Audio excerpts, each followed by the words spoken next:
Hey, Idaho Outfitters and Guides Association podcast listeners. Jack is out of the country this week, and so we're going to take a little bit of a break from our normal cadence. And we do have some great updates for you and some things coming, but we'll get to that later. This week we're doing something special. This will be we're going to fill in with the first episode of our new podcast, which is yet to be named, but it's going to be a podcast where Aaron Lieberman from America Outdoors and myself talk about national outfitting issues. So we'll have a real focus on national issues and ideally full of some great interviews with national players in the outdoor recreation and specifically outfitter and guide space. So first episode is you'll be listening to it here in just a second. And it's actually Aaron and I interviewing Chief Schultz from the Forest Service. So we'll be back next week with something a little bit more normal, although Jack won't be back for a couple weeks. But that Idaho update will come next week. But for now, enjoy the episode.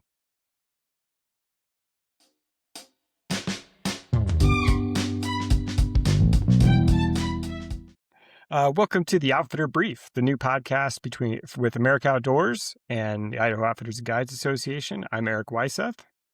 And I'm Aaron Lieberman. And this first episode of what's going to be, I think, a podcast you'll see maybe a couple times a month, where we're going to talk about national issues impacting outfitters and guides and probably the outdoor recreation industry as a whole. I'm guessing we'll probably have some great interviews. And I don't know. Aaron, what are you thinking? Absolutely. This is our first episode, and we are not easing into it. Today, we sat down with Chief Tom Schultz, Chief of the United States Forest Service, and covered a lot of ground around Forest Service reorganization, what it means for how decisions get made at the local level, the Explore Act, fee reform, all that sort of stuff. And that's the kind of content, whether or not we get Tom Schultz in future, that you can expect from this segment. Yeah, I really thought it was a great interview. I didn't know some of his history and what he comes into the job with, and his perspective on the restructure was really interesting. Overall, I thought it was a great conversation. I know I learned a lot, and it made me, I think, more excited for some of the things that he's doing over there. Yeah, absolutely. It was definitely worthwhile. We were lucky to get him. And hopefully for the folks that are listening, both in this conversation and going forward, it'll help clarify some of the obfuscation or, cut through the noise that we often get on these national level policy conversations. There's a lot of big feelings, and there are usually very few details in those headlines. So hopefully this first installment will be a good litmus test for the rest of the episodes to come. Yeah. Who's next? Who are we going to get next? Unsure. I was going to ask you the same question. So hopefully somebody impressive. You out there, Secretary Burgum? Yeah. Hey, we got us. People in your organization have our phone number. So, great. Well, this interview's kind of long, so we want to get right to it. So here is the interview with Chief Tom Schultz. Enjoy.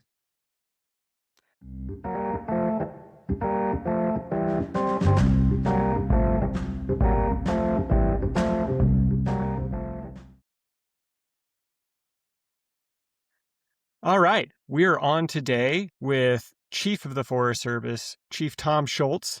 Thanks so much for joining us. Thanks, Erik. Appreciate it. Good to be with you and Aaron here today. Yeah. I think just before we get into it, one of the questions that I think a lot of our listeners would be interested in is really just the sort of 2-minute version of how a kid from Virginia ended up running the Forest Service. What was sort of your journey to end up where you are? That's a good question. So I grew up, I was involved in Boy Scouts heavily, did a lot of camping, hiking, fishing on the East Coast.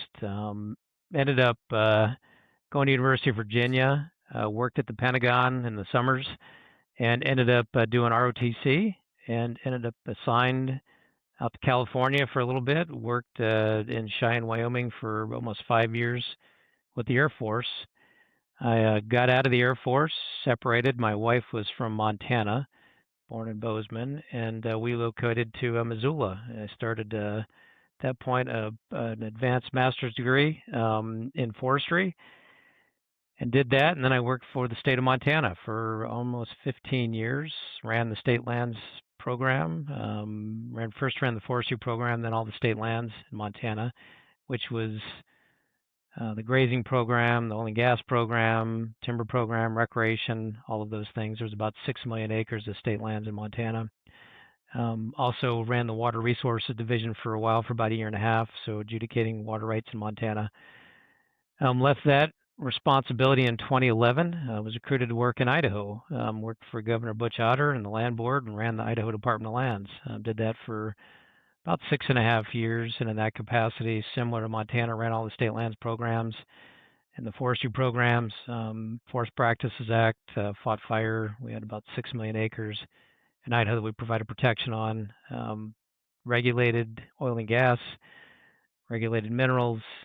So we similar roles, a little more expansive. Then I was recruited in 2018 to leave Idaho Department of Lands and went to work for Idaho Forest Group. It's one of the larger lumber producers in the country, headquartered in Coeur d'Alene, and I was in a role where I was over, we called it VP of Resources, which for a non-person in the timber industry and lumber industry, that's somebody who can manage lands. We had fee lands at IFG, and we also procured a lot of timber from state lands, federal lands, and private lands. So it was my responsibility to procure those resources, working with a group of foresters across not only Idaho and Montana. We procured logs in Washington and Oregon. We also procured logs for the mill in Mississippi. So worked in and around Mississippi for almost 2 years. We built a mill down there. I was on the team that identified the site, helped hire folks, and then set up the procurement and worked with the sawmill to get that mill into production. So southern silviculture and southern forest practices are different in the West. So I kind of got that opportunity as well. And then moving into the end of 2024, there was an election, and I had visited with some folks, and some people had encouraged me to see what opportunities might be in USDA, and I let my name be shared and was considered for a role. And then here I am today. That's I didn't know a lot of that. That's really interesting. I didn't realize so much of your career, if not, sounds like the vast majority of it was really in public service, working for, Yeah. the I guess for states, not the private sector. Yeah, so private sector was about the last 7 years, but before that, it was state government, both in Idaho, Montana, and then for the military before that. You bet. That's great. So, there's a little bit of tongue-in-cheek nature to this question, but the role you've taken on as chief of the Forest Service, I mean, that's kind of an ass kicker of a job, especially these days. It seems like. What was it about the role that really made you say that kind of the punishment is worth it? Yeah, that's a great question. So for me, I'm a big data guy, right? And I have seen what's been happening over the years, and this is what I am motivated by: making change, positive change on the ground. And I have seen what's been going on with the national forest system. It's not even the last 5 years, last 10, 15 years, as the management practices have changed and we have pulled back. We have seen the impacts of catastrophic wildfire. We've seen the impacts of insects and disease. And I did a presentation, a PowerPoint presentation here, I don't know, back in 2018, looking at a lot of the FIA data. This is before I was with the Forest Service, and looking at the trends of what's happening in the West. Just so happens that Idaho has more forest health issues than any other state in the country. And what you'll see is that it's projected that almost 30% of the stands in the National Forest System will be dead over the next 15 years. It's unbelievable. In And Idaho Montana's or number 3 nationwide? in Idaho alone. So we are the Wow. epicenter of the forest health issues facing the country. There's over 66 million acres that are at risk of basically high rates of mortality due to insect and disease. And Idaho ranks number 1, and Montana's number 3. So we have, and if you've been to Butte, just go to Butte, America. I always kind of joke about this, and you look at what's gone on in Butte, you see just a sea of dead lodgepole. Beaverhead Deer Lodge National Forest has negative growth rates. So what that means is we have more trees dying than we have growing. And that's due to insect and disease, it's due to drought, it's due to wildfire impacts, all of those things, high densities. But we have forest conditions throughout the West, particularly in the Intermountain West, that are just horrendous. And a lot of it is due to, I would argue, conditions that were facilitated by a lack of management, whether it's lack of thinning, whether lack of prescribed fire, lack of commercial timber sales. And people don't realize the little bit of work that we do. I mean, so there's almost 200 million acres of national forest. Think about that, 200 million acres, 193 to be exact. And of those acres, about 25% are actually identified as suitable for timber. That means the other 75%, it's either wilderness, it's roadless, it's high elevation where trees can't be grown commercially. So the base that we're working from to even manage to mitigate the impacts of wildfire and insect and disease is about 25% of the landscape. And then you actually start looking at what's being managed on an annual basis. And I've looked really close at the Idaho and the Montana numbers.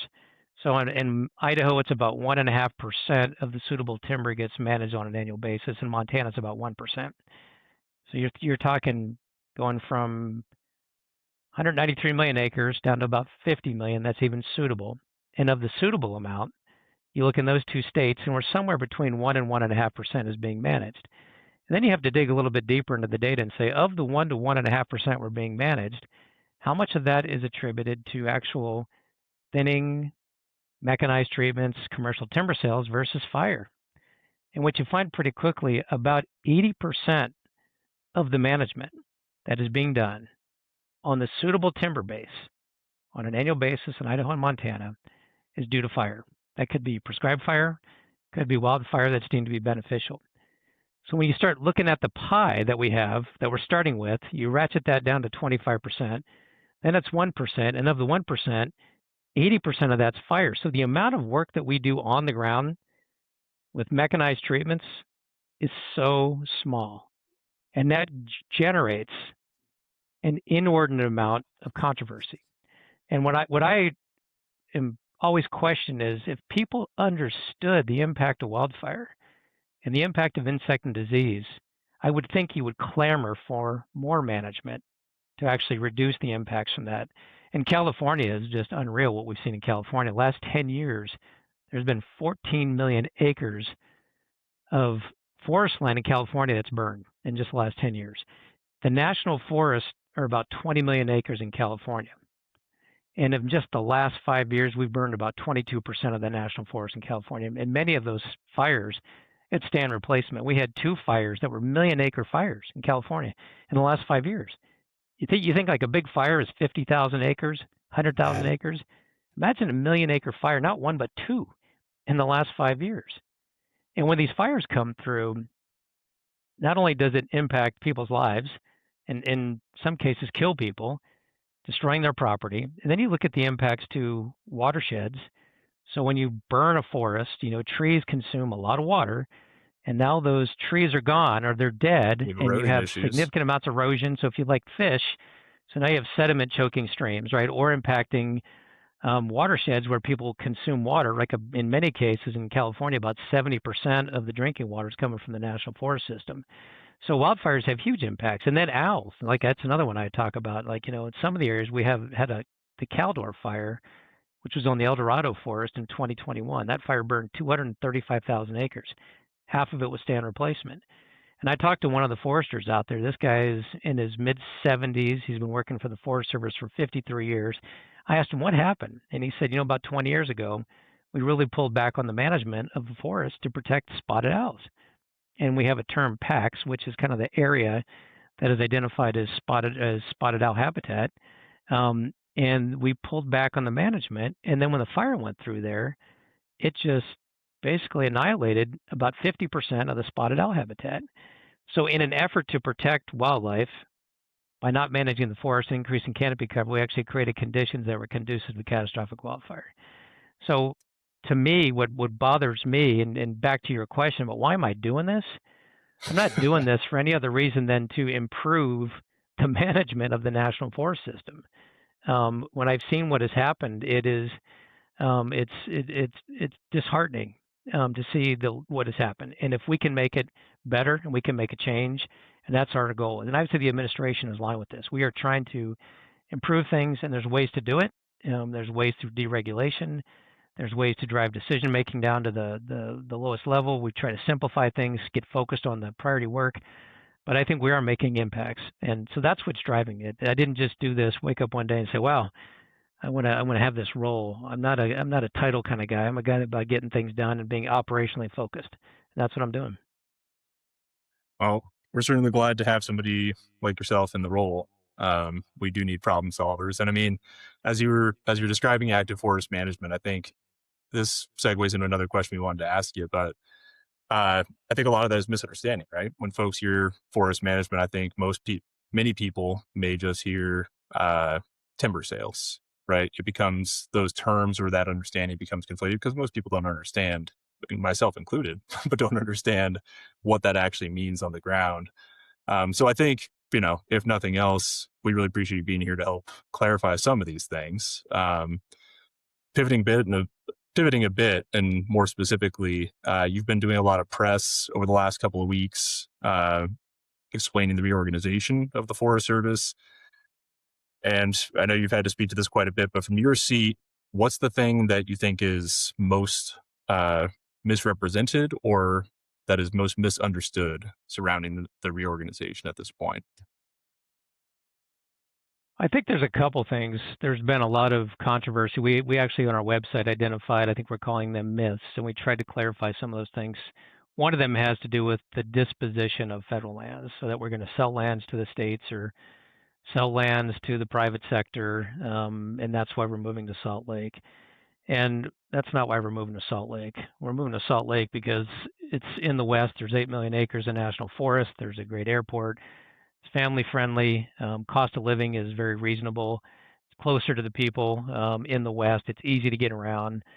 But there is nothing in this reorganization that is directed or structured around divestiture of federal lands. And just to be clear, the only authority the Forest Service has right now to divest of lands are land exchanges, and then we have the ability to sell small tracts, 40 acres or less, and there's called the Small Tracts Act. So this Yep. this notion that the Forest Service is designing the organization to divest of federal lands, that is not any of the stated goals. It's not any of the non-stated goals. The goals of the organization are to become more efficient, to become cost effective. It's to drive decision making down to people on the ground, and then have better relationships with local communities. So I just think that's a key piece that is out there in terms of, we would call it a myth. And people are going to make up their own stories, and I'm not here to necessarily change anybody's narrative, but I'm here to present the facts, and that's what we'll do. And another one that is out there is that we're firing thousands of employees. We tried to clarify this as well, but we did Yeah. send out letters to over 6,000 employees that could be impacted by the reorg. And that was to just give them some information. And we're currently negotiating with the union as well. So many Forest Service employees represented by the union. So nothing is finalized yet. But we just gave them a heads up that you could have a different supervisor. You may have a different job. Um, your structure may be different, but you're still a valued part of this organization. And most of the offices that we have will be retained from the regional offices. So I think we currently have regional offices across the country. We've got 9 regions, and then I think we are closing 3 of the facilities in Portland, Milwaukee, and in Atlanta. And we also, the Washington office, we call it the National Capital Region. We've identified, we think there may be upwards of about 500 people out of about a 30,000 person organization that would have to maybe relocate. So it's about 1.5%. And it's not to diminish the impact on those 500 people, because it will be an impact on their lives and their spouses and their kids.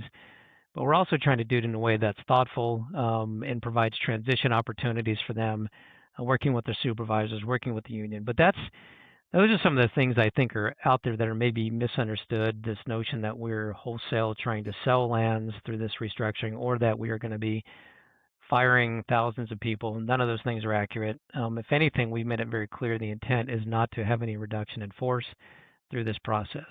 So, Yeah, and I want to follow up on, in particular, the divestiture notion, because I've heard that a lot, and that one from the get go was somewhat confusing to me, for the same reasons you outlined, that there are existing processes whereby the Forest Service may exchange or otherwise dispose of land, but they're fairly limited. There are set processes for them. Proximity to sort of political feelings or sentiments doesn't seem to have any sort of nexus, even in the abstract, by osmosis. But also because, talking to some other folks within the Forest Service, and I think the Smoky Wire reported on this as well, but that the Forest Service internally, folks within the Forest Service have been looking at and developing ideas around restructuring the Forest Service to better deliver on its mission for years. At least that's my understanding. Is that correct? Aaron, that's a great question. So, the Forest Service back in 2021 was provided with, funding, and we worked over the last 21 to 23. So there was IRA funding, there was IIJ funding that became available to the tune of billions of dollars of funding for the Forest Service, right? And some of those were, I think IIJ, we had 5 years, and IRA funding was up to 10 years. So the Forest Service had amounts of funding available to do things for fuels reduction and things that they had never had before. So they brought on a bunch of people, hired a bunch of people. And that money was one-time money. That was not ongoing funding. So what happened was in 2024, there was a recognition that of all of the employees that had been hired to do this work, I think the Forest Service had a plan internally that you would bring them on over a slow period of time. You would ramp up to get the work peaked, and then you would let folks go over time. And this was envisioned over probably an 8 to 10-year process. Well, there was direction given to expedite hiring practices. So we hired a lot of people in a very short period of time, and that funding was not there long term. So there was I think we estimated about a $750 million discrepancy between what the budget was and the liability in terms of the number of folks that had been hired. So this was recognized in 24. So in 24, summer of 24, the Forest Service actually put into effect a hiring ban, a hiring freeze. They also started designing at that point in time a restructuring effort to look at how can we reduce cost and better align the organization. There were lots of thoughts and ideas. So when I came into this role late February of 25, there was already a fair amount of work that had been done looking at this issue. But as you know, there's between starting to design and actually executing, there's a big change, a big difference there. And we continued that work. We engaged folks internally. We created teams. We had very clear direction in July of 25 from the secretary. And the first pillar of her organizational memo was to make sure that you are fiscal stewards of the taxpayer dollars and that you have a budget that is balanced with the workforce that you have. And we knew that we were out of alignment, and this was not news to anybody. So the Forest Service, regardless of what anybody's political persuasion might be, had a legal need. We cannot spend more money than we have budgeted. There's something called the There's a financial Anti-Deficiency Act. reality. Yeah, totally, right? So that was out there. And then you look at what would anybody do in a situation like this? So we have structured an agency that we think has multiple better ends, that we're going to move folks closer to where the work is done. And over time, we actually see this putting more resources on forest and districts as opposed to middle and upper level management. We see that happening over time. Yeah, let me follow up on that one because I think Yeah. that's also at the crux of this, right? So there's the financial element that we Yep. have this much money in appropriated ongoing funding. We have this much in liabilities for staff or for leases or whatever else. And there, to the degree there's a delta between those things, we need to address it. But part of the impetus, at least my understanding, correct me if I'm wrong, but my understanding is that part of the impetus for looking at a restructuring of how the Forest Service operates, where it operates, what those functions are, is uh, based in no small part on feedback from other stakeholders, from people in local communities about where those resources really need to be. And I think you've described this as getting more resources, and I think you just did, right? But more resources closer to the ground. I guess That's one of right. the questions I have there, one, if you could speak to that, but also sort of as a follow up, 5 years from now, how will, like, in your mind, how will you know if that has worked? If you could sort of, that's two questions at once, but Right. Yeah, so the first question is what I'll start with is if you study the history of the Forest Service, there's a great book written in 1960 called The Forest Ranger. It's all about the culture of the Forest Service in the 1950s. And there's a lot of discussion about the role of the man or the woman on the ground who's actually doing the work, that is the most important person in the Forest Service. It's not the chief, it's not a regional forester, it's not a forest supervisor, it's that man or woman on the ground doing the work. And what we've seen over time is that not only with the growth of the staff at regional offices and the Washington office, but those staff actually had policy roles. So regional offices promulgated more than 2,000 directives. So so we have statutes, we have regulations, we have a manual, and we have a handbook. The handbook Yeah. has over 3,500 directives in the handbook. So I like to bring the analogy, and if you walked into an organization, any organization, somebody gave you a new employee handbook and it was 3,500 direct. I'm even talking pages. I'm like directives. The directive could be 100 pages, right? And it was 6 feet tall. It's probably not a place you'd want to work. And there's a lot of that's been written about trust in organizations. And another one of my favorite books is called The Speed of Trust. It's M.R. Covey, Stephen Covey's son. And you look at it, if you have a low trust environment, that's typically depicted by lots of regulatory framework, right? You create all of this because you don't trust people to make decisions. And if you look at, and there's a great example in Idaho, you look at like the Simplot Corporation. They back in the day, Mr. Simplot and Ray Kroc got together and had a discussion, not a bunch of attorneys in the room or anything, but basically had a handshake about, Simplot was going to provide French fries and potatoes to McDonald's. And to this day, they're still the largest supplier of French fries and potatoes to McDonald's. And that was not done with a fleet of attorneys. It was not done with a bunch of regulations. And you can see like the impact of a very big regulatory framework in terms of it raises your costs, it decreases trust, it slows decisions down.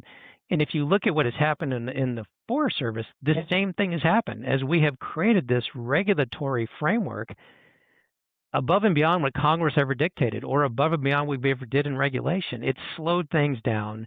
It made them more expensive. And then people, you think about even anytime that you have counsel, like if you send a letter to your attorney to review it, my guess is you're going to get some read back on that letter. So if you have a person in a staff role, they're going to promulgate policy, right? That's what happens. So we have promulgated all of these regulations that have really inhibited our ability to use common sense in many cases, or just to be innovative and creative on the ground. And how many times have you walked into a Forest Service office and said, "Can I do this?" And they say, "Well, that's not how we do it." And I can tell you that happens to employees. Like a new employee comes in and says, "I'm new, bright-eyed, bushy-tailed. I'm out of school or whatever I came from, and they want to try something new." And in many cases, well, that's not how we do it here. And then at some point, maybe it's a year, 2 years later, they've now been assimilated into the culture, and then a new person comes in and they say the same thing, right? We don't do it like that. We do it like this. And I so was the just going to intent, say, there's that cultural component of how that spreads out as well. So that is and I love the reference to the speed of trust because I use that all the time. But it also has quite obviously impacted culture, and I can say with certainty within the outfitter and guide world, right? You'll have folks who have been operating for 50 years talk about their relationship with their permit administrators or the area ranger back when they started versus now, and how the disposition and the culture has changed from a culture of like, let's figure this out, or how might this work, to a culture of like, well, that doesn't seem to be allowed.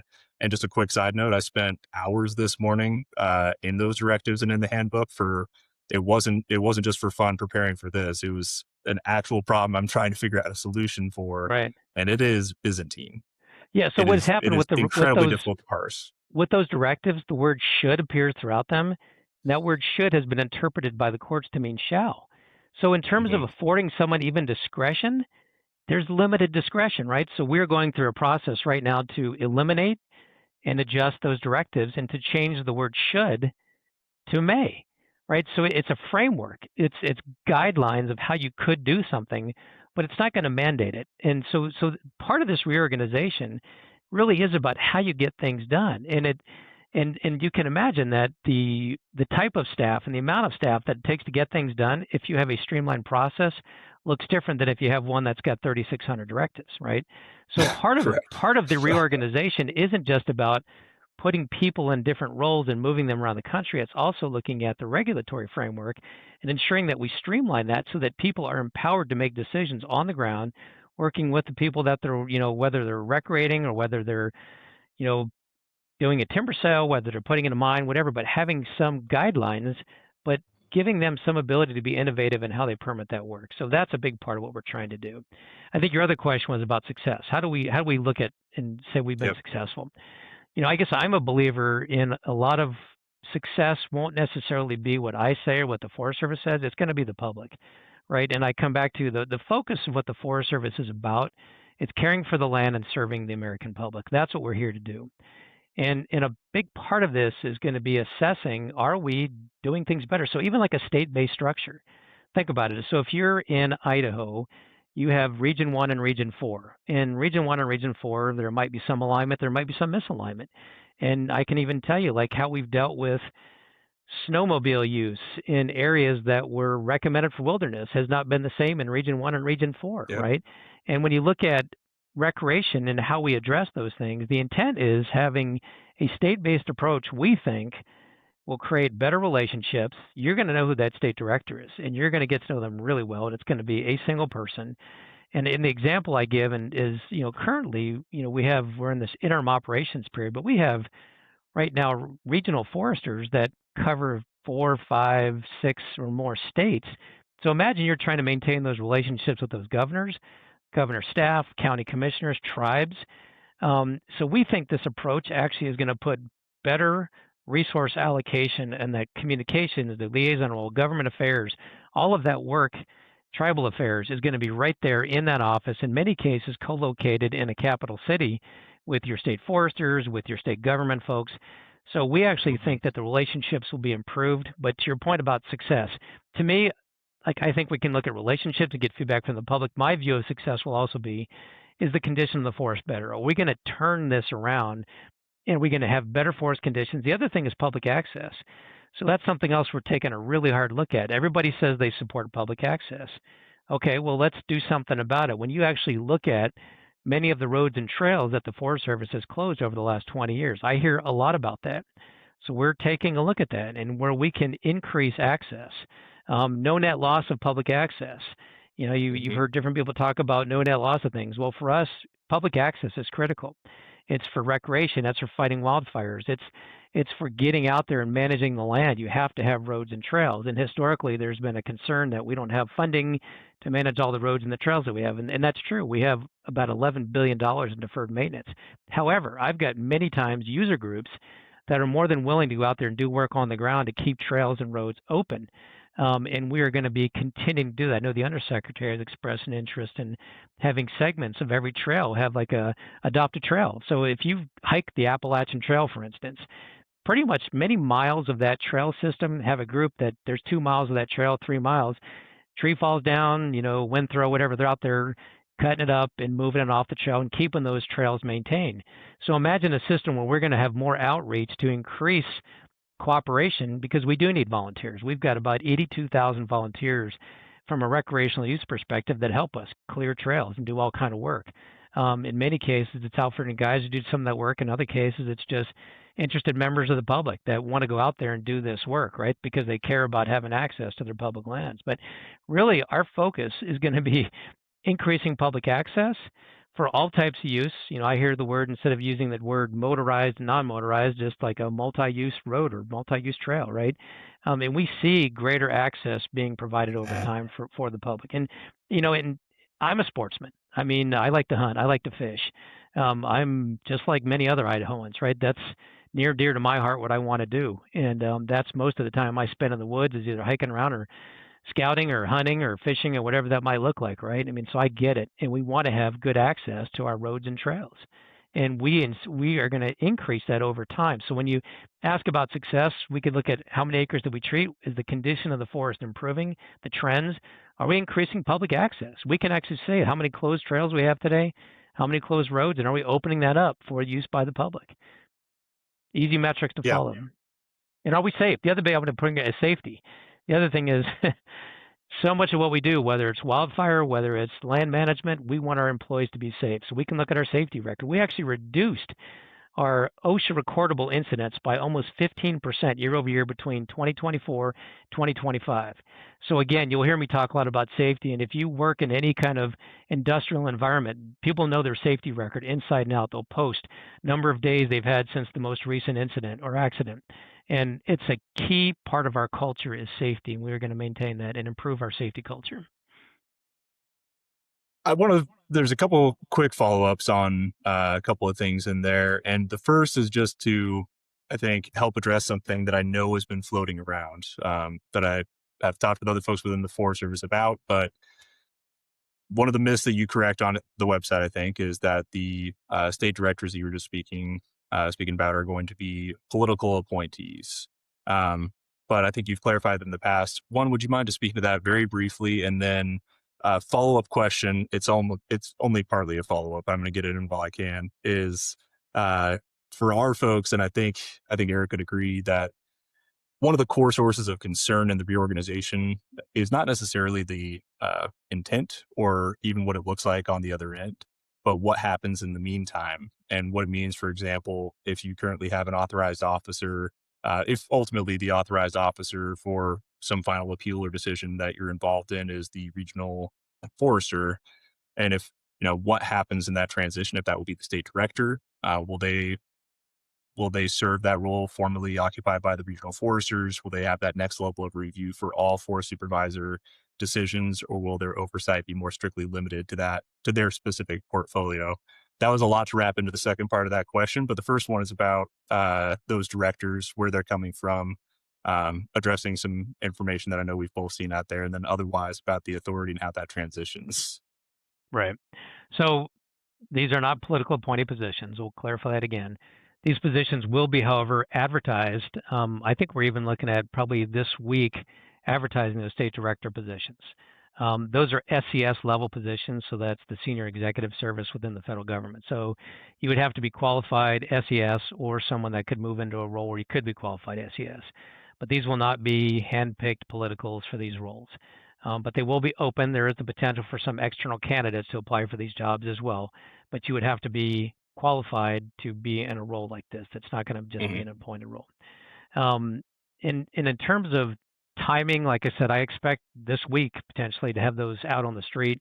But we'll have a lot of those positions named most likely over the next month to 2 months, that we would be interviewing for those and getting those positions selected. In terms of kind of like dispute resolution and where you would take your complaints or concerns, so really no changes on districts and forests, right? So if there was a decision that was currently being moderated or made by a regional forester, what we're in a position right now, we're going to be transitioning from the current structure to a state structure really basically over the summer into the fall. We have to be very careful though, as you look at the forest fire conditions that we're moving into. I've looked at a lot of the states in the West. Montana and Idaho actually is as bad as it may look. We're actually in much better shape than like Utah or Oregon, where Mhm. much of the country, much of the states are below 25% of what their average snowpack would be at this time. So we do not want to make any changes with regard to reorganization until after the Western fire season. So in terms of decision-making structure, those regional foresters that are still in place right now, there's 4 of them. Those positions would remain, those people would be in those roles, but we would be identifying who the state directors would be, and we'd be transitioning over time to those new roles, but we aren't going to make any substantive shifts till after the Western fire season. But in terms of the authority of the role, that state director would They assume. they Correct will me if I'm super wrong. That they will yeah, they'll supervise the forest supervisors. okay, Yep. okay. One of the questions that has just been coming up about this shift is that some of these forests, or many forests, their boundaries don't match state boundaries. So, in the case that a forest is in multiple states, what is sort of the ladder that you go up? Who oversees that, and how is that being determined? Yeah, so we have that issue today, right? So we don't set boundaries. Congress sets the boundaries of the National Forest System. So we will not be changing boundaries of the National Forest through this process. That's congressionally directed. But what you can imagine is like where you have a forest. So we have like a little bit of the Kootenai Forest comes into Idaho. That will continue to be managed out of the Kootenai and the state director in Montana.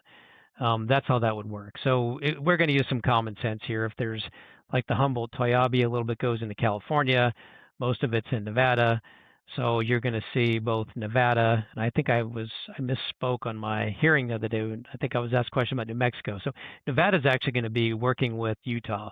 There'll be a state director in Utah that has responsibility for Nevada and Utah.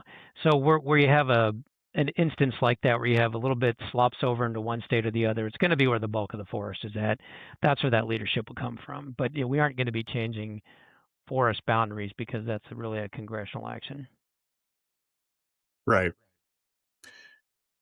So changing gears here a little bit. By the way, I watched that committee hearing and I thought it was really informative. And they weren't too mean to you. I've got 4 There were more some coming, so we'll see how it yeah, goes. yeah. I was gonna say you might want to bask in that a little bit. I don't think it's going to get any nicer.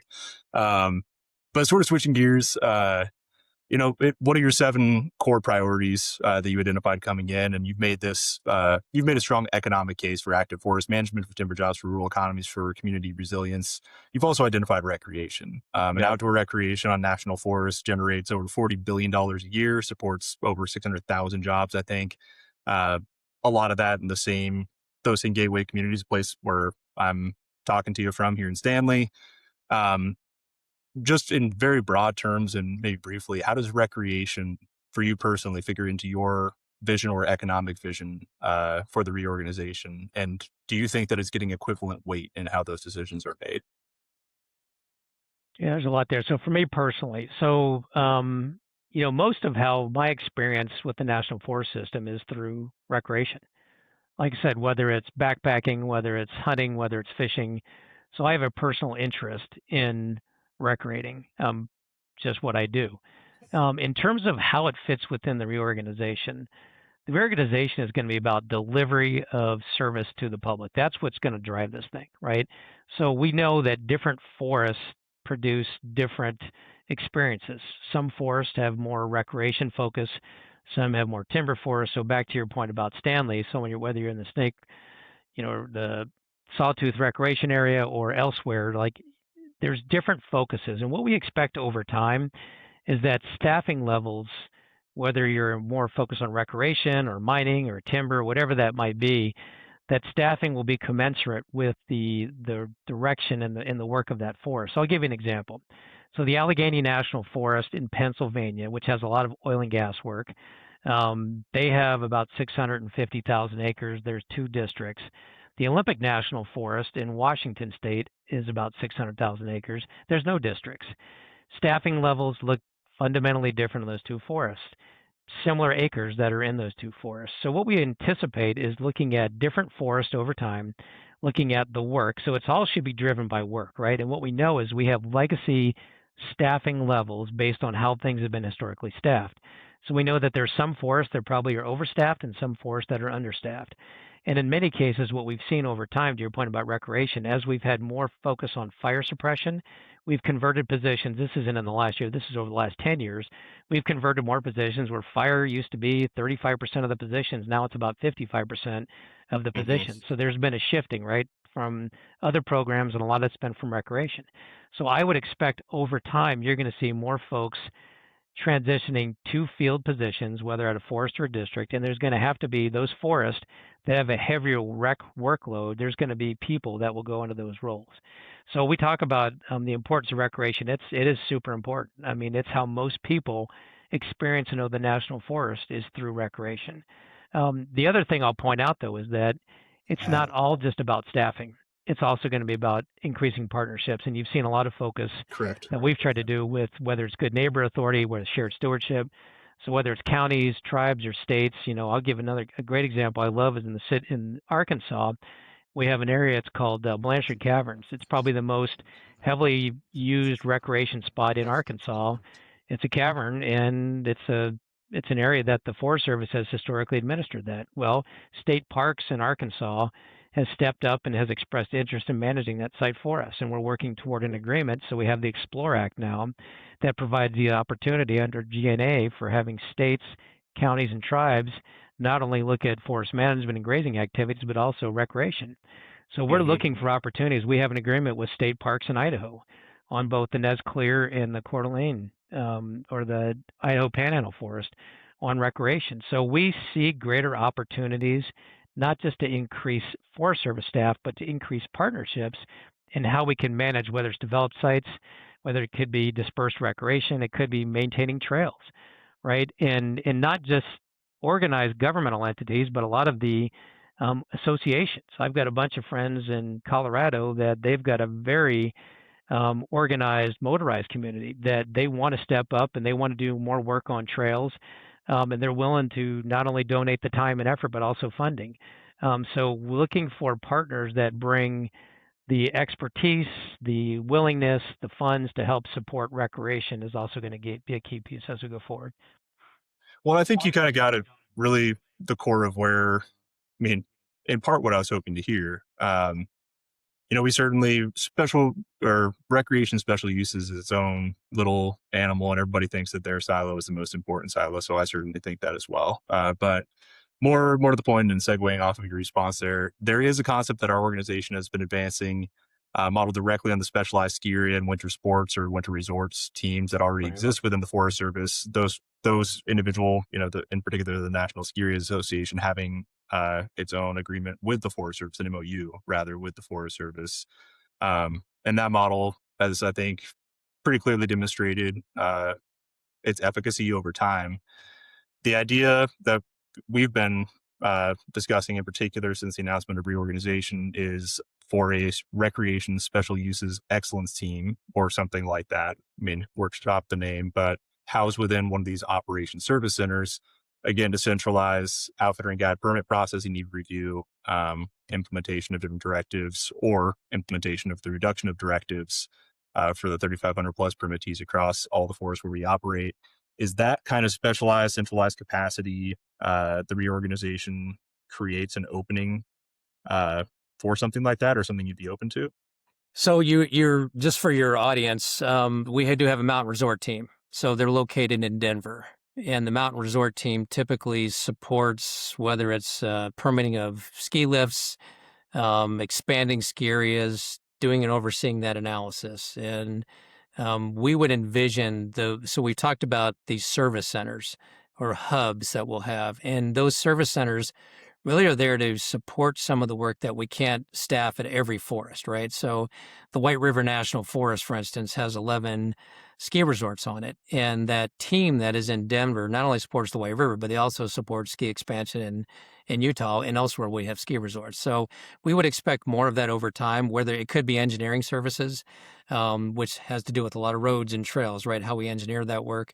It could be archaeological resources that are also put at those service centers. So some of those functions that we need, we used to use the word strike team. So a lot of the teams that would do NEPA, like NEPA strike teams, when most of those teams I think have since dispersed, but that could be a concept we review again, is that through these service centers, do we create a NEPA strike team to help get some of that work done? And those NEPA teams are not specific to any program of work, right? They can support anybody to get that NEPA analysis done. So we do expect some of those specialty skill sets, and you're right, special uses, whether it's transmission lines, whether it's rights of ways, whether it's land exchanges, appraisals, surveys, a lot of that work, we don't necessarily have the resources on every forest or district. So you're going to have to consolidate some of that expertise and those resources in those service centers. So we will definitely see more of that. And the term is in organizational design is kind of like a matrix organization. So instead of a forest or a region having all the resources they need, some of those are going to sit on a service center, and you're going to have state directors that are making the case to get access to some of those resources. And it's also, we think it's going to help improve communication and understanding of national priorities, right? Because right now, in many cases, a forest or a region is looking within their scope of what they're responsible for. But now when you have to share those resources, you're going to have to understand those broader priorities and also advocate for the work that you're doing to get some of that access. But that is going to be a model we're going to look more towards. Absolutely. And I think that's really the core of where it's going. Part of this idea came from, you may or may not know David Brown, but he was my predecessor here at America Outdoors. A couple predecessors back, but he has a story about a permit administrator guru who was a statewide resource across California. And he talks about the impact of having just that single person as a source of information and direction for different permit administrators, or where there was no permit administrator in a given forest or on a given area at a given time, to be able to just triage and expedite those different processes. And so that institutional hierarchical knowledge just seems like a very functional approach, and also something that would fit well within the broader reorganization. Absolutely. Which is why I bring it up. Yeah. The other thing, Aaron, a lot of people don't think about so much is with our procurement services and our contracts, our grants and agreements, right? So much of the work that we do is done through agreements, grants, and contracts. And right now, a lot of those services sit in Albuquerque. And what we expect is that there's going to be, when you're a state director, you're going to have specific resources assigned to you, your team, right? So we actually expect that the reorganization is going to help facilitate over time better service to both the Forest Service and to the public in terms of those contracts, grants, and agreements through how we're going to structure that authority. And so you may not necessarily have the contractors on that state office, but they're going to have direct access to those folks, and they're going to have their own team. So as imagine now, instead of putting in like a ticket for service, you're going to have your folks that are supporting your state as the state director to get that work done, which is key. You think of many of the things that we struggle with, it's those, right? And getting those agreements processed in a timely manner in a way that we don't, burden the process too much, and folks have the authority they need to do that. So, Yeah, grants and agreements has been a dark place for a while.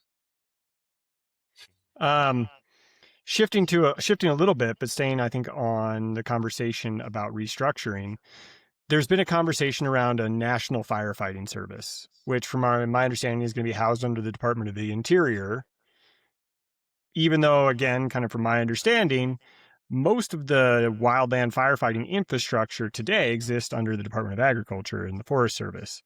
Can you just kind of update us on where that's at, what the thought process is, and where you see that going? You bet. So right now, about 70% of the federal wildland firefighting apparatus is within the Forest Service, within USDA. That's today. The Wildland Fire Service has already been established. So Department of Interior instituted this several months ago. And what you've seen is, so whether it's Fish and Wildlife Service, Park Service, Bureau of Indian Affairs, Bureau of Land Management, the fire programs within those four bureaus has been consolidated into Wildland Fire Service. And Brian Fennessy was hired basically as the fire chief of the Wildland Fire Service, and he's in Boise. So that structure has been stood up, and DOI is moving forward with that. What was directed to before they even did that is there was an executive order signed last year with regarding how we become more efficient and how we consolidate our firefighting activities and resources. So both USDA and DOI for the last year have been working together to implement requirements in the executive order. So looking at job descriptions, looking at our procurement processes, looking at how we card planes and employees so we get some consistency, more consistency in how we do things. What you're seeing right now is in our budget for fiscal year 26, Congress put provisions in there for us to conduct a study to evaluate how we would be successful in implementing the fire transfer of the program. So right now, I think I mentioned this the other day in my hearing, but we've had, I think, 12 requests for information submitted. So that enables us to look at those vendors and the information they submitted and write an RFP. And that RFP will come out in early May. And then we expect there to be competition for that RFP. And then I think the expectation is that within 6 months, roughly, that report would be completed. That would then advise both the Department of both Interior and USDA, as well as Congress, on how to consider and move the firefighting program into a consistent wildland fire service. The rationale for doing it is primarily, I think, to create efficiencies, consistencies how we do work, whether you're a contractor, whether you're the public. I think it's also to look at how we suppress wildfire, and just keep in mind the firefighters that do the work of suppression also do the work for a lot of the land management fire work that's done. So prescribed fire, the fuels treatments, those same firefighters that are doing suppression also do that work as well. So one of the big things we have to look at is right now when you transition that from USDA to Interior, how do you ensure that you don't have a disruption of that work in the shifting of that? Mm-hmm. And I think what we're going to do is we're going to learn from DOI as they've done that right now. So even how they're addressing that, they're learning as they're doing it, right? I mean, and so that would also inform the process. But I would expect the study to be done sometime this fall. That will inform Congress and their decision-making process.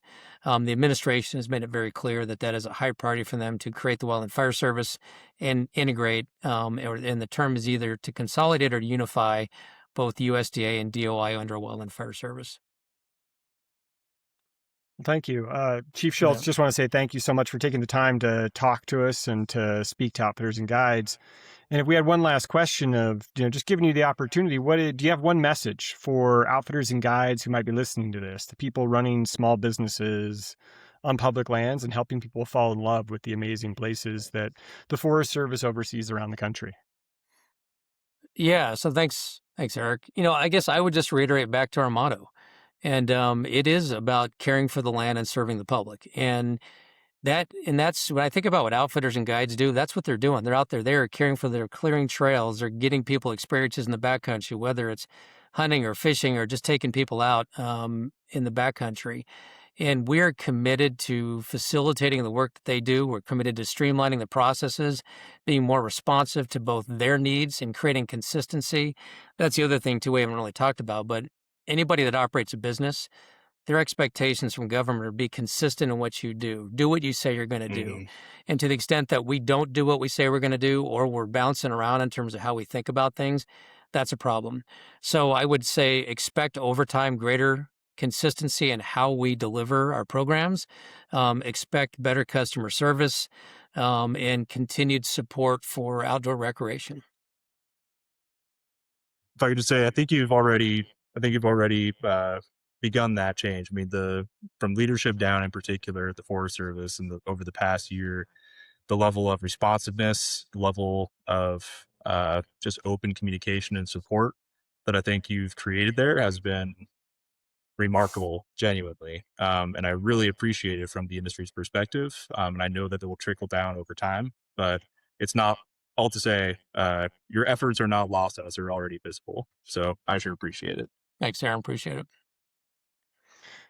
Well, Chief Schultz, thank you again for taking so much time to talk to us. This has been really informative. I feel like I've learned a lot, and I suspect most of our outfitters who listen to this will feel the same. So thank you again. No, I appreciate the opportunity to speak with you all and your audience. So thank you. Thank you.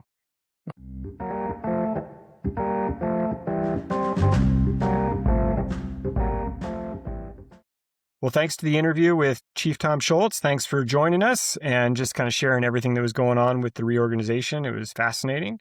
And thank you for the listener for joining us on this one. What will be, I think, the first of hopefully many great conversations with leaders on the outfitting and guidance space and outdoor rec here in the country.